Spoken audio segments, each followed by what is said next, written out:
Do you really think you have a chance against us, Mr. Cowboy? Yippee-ki-yay, motherfucker.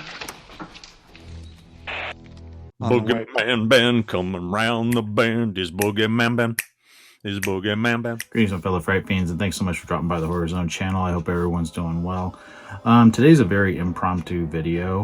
I realized today, thanks to my friend at Barlow's Boutique, my friend Frankie, that it is Bruce Willis's 68th birthday. I just, for some reason,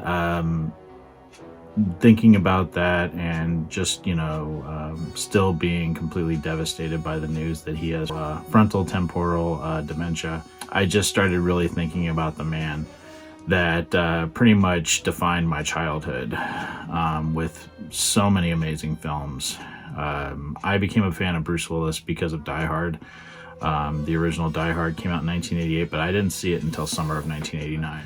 I didn't see it in the movie theater, and I think a real big reason why I didn't see it in the movie theater is I'm terrified of heights. It's one of my biggest fears. I don't like being high up. Even I'm getting to the point now where I don't even like going on roller coasters. I don't know what it is. I got scared real bad when I was a kid, about 12 years old, climbing one of those nets that you climb. I was at Marine World, and I remember climbing up it and looking down and realizing that the only thing that was saving me from slamming into the ground was rope netting that you climb up.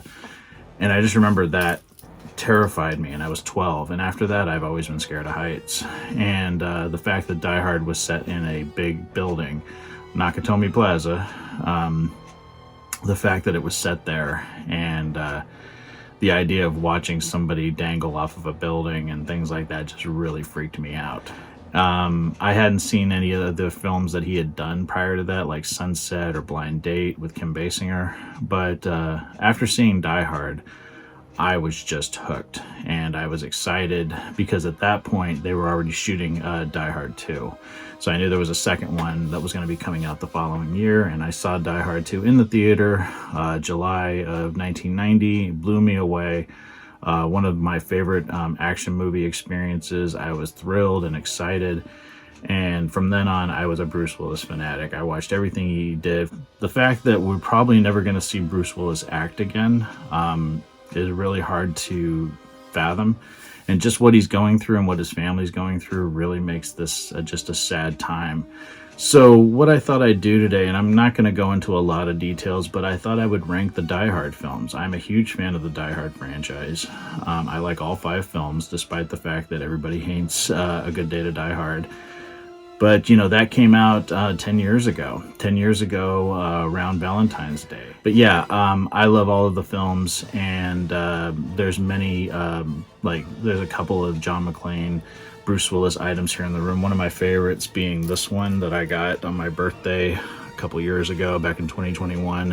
It's a Walmart Funko Pop exclusive, and it's where he's running over the glass in the infamous scene in the original Die Hard, and you see blood smear on the back of his foot right there. I love this piece, and I also have the regular pop, and then over there on the shelf I have the Cult Classics figure that NECA put out a long time ago. I'm going to say that was 2005.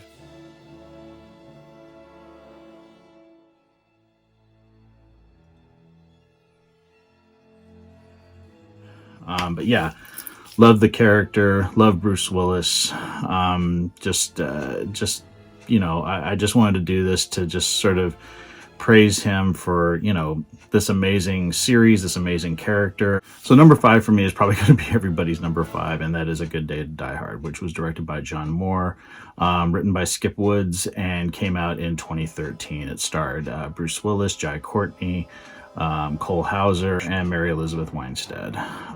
Yeah, this is the worst of the Die Hard films, but I still find a lot of joy in it. I think the biggest issue for me, if I had to be technical, was I just don't think Jai Courtney and Bruce Willis really gelled well together. I actually think, Joseph Gordon-Levitt would have been a good actor to play John McClane's son, I think, just because he played a version of Bruce Willis in Looper, and I thought that they had terrific chemistry in that film. The film does seem like it was kind of rushed out, and seems like there was some studio interference because, You can notice that several shots are reused. There's dialogue that's used from an earlier Die Hard film. Also, there's not really a definitive villain in this. And when you do find out who the villain is, it's kind of just like it's not really that compelling.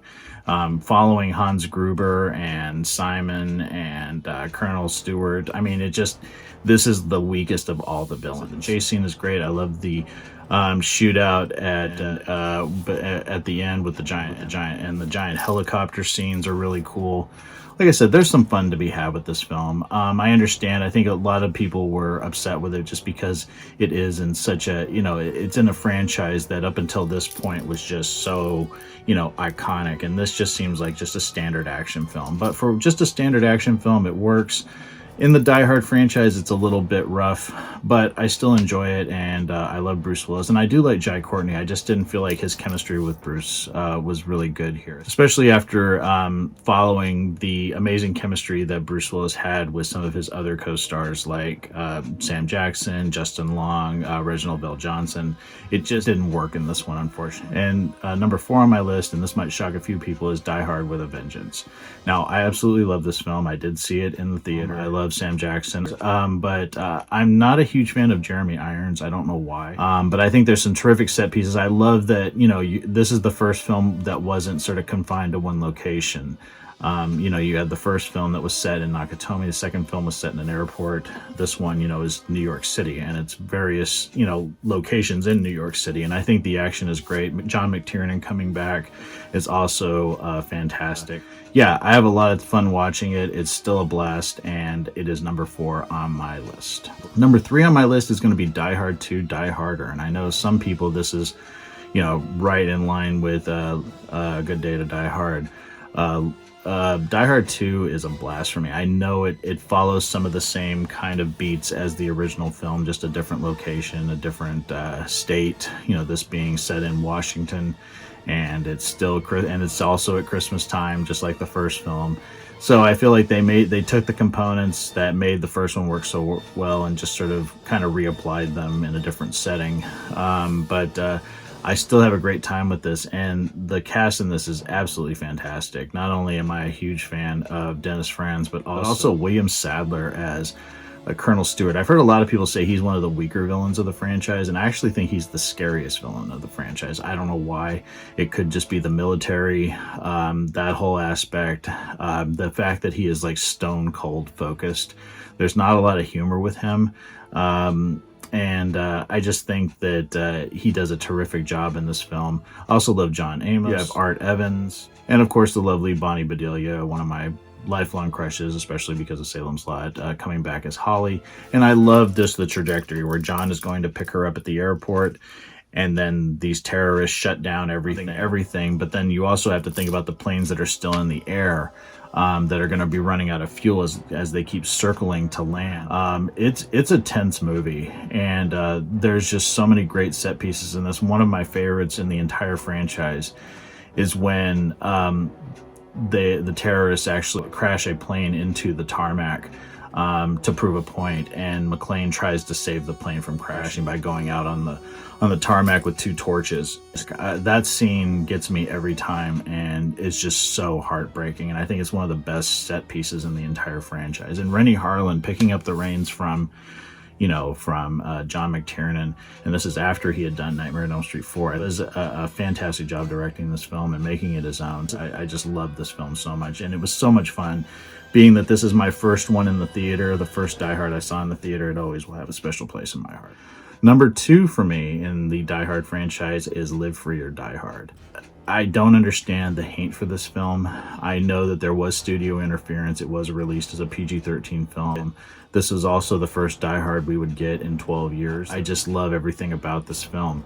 Not only Bruce Willis stepping back into McClane's shoes and just kicking ass, but also Justin Long, who I absolutely adore and have loved since seeing Jeepers Creepers for the first time. He is so good in this.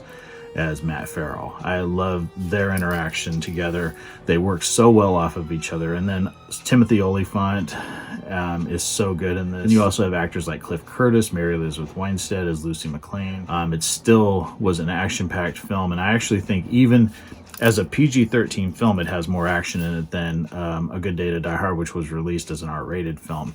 But there is an unrated cut of Live Free or Die Hard, and it is just as good. I mean, it's got more of the type of language, the coarse language that you would find in the other Die Hard films. But this film is so good, in my opinion, that it doesn't need it.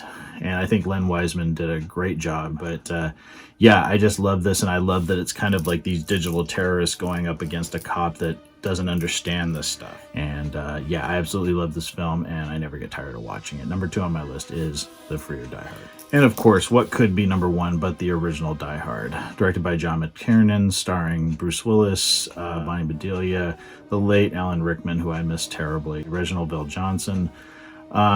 What more can you say about this film? It is perfect. Bruce Willis is just so iconic as John McClane, and it just establishes it right away that he is, you know, just this fish out of water when he gets to Holly's Christmas party, and just his reactions to everything, and then just finding himself in the situation that he finds himself in. And he's trying to just relax after his flight, and terrorists take over the building, and he is forced to be the protector of not only his wife but everybody else in the building. And I just think it's such a commendable performance and such a commendable role that it will go down in history as one of the greatest action films ever made. I feel like a lot of action films after this really took the blueprint of Die Hard and tried to make something, you know, like that. I mean, you saw that with like Steven Seagal films. You saw that with films like Speed and things like that. But it all comes back to the original Die Hard and just taking a simple concept and making it work.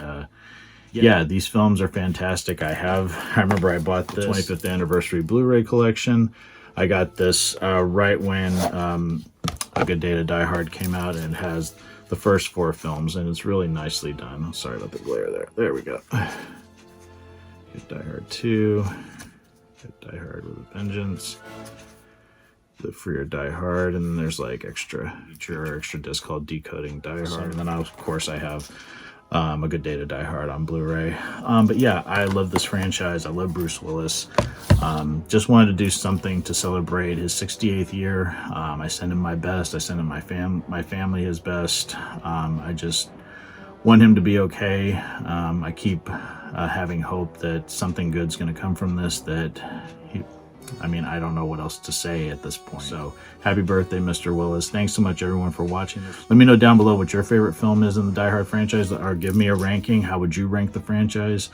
Thanks so much, everyone, for watching, and I'll talk to you again real soon. Take it easy. Stay scared as always. Hey fellow Fright Fiends, just want to say thank you again for supporting BoogeyMan Ben's Horror Zone.